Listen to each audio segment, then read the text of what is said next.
हाय, good morning.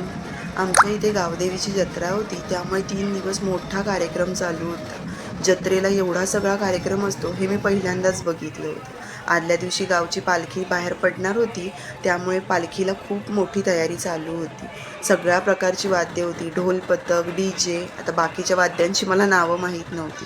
आणि त्यानंतर मग फटाक्यांची आतिषबाजी पण मोठ्याने चालू होती. आणि मग बाकी छोटे मोठे असे कार्यक्रम पालखीत चालूच होते.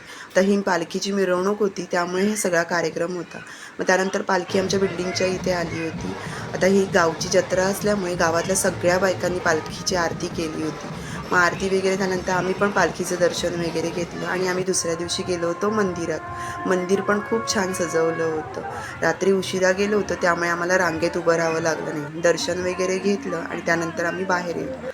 बाहेर येताच मग लाडोबाने दोरा वगैरे बांधला आणि त्यानंतर त्याच्या आवडत्या ठिकाणी गेलो, म्हणजे गाडीवर बसायचं होतं. कारण गेल्यापासून आम्हाला फक्त गाडीवरच बसायचं होतं. मग गाडीवर वगैरे त्याला बसवून झालं, त्यानंतर आम्ही पण पाळण्यात वगैरे बसलो होतो. आम्ही सगळेच जण गेलो होतो, त्यामुळे खूप मज्जा आली होती. मग पाळण्यात वगैरे बसलो, त्यानंतर मग खाण्याचा कार्यक्रम. खाणं पिणं झालं, त्यानंतर थोडा वेळ असं जत्रेत फिरत होतो. चला, भेटू नेक्स्ट ब्लॉगमध्ये. बाय.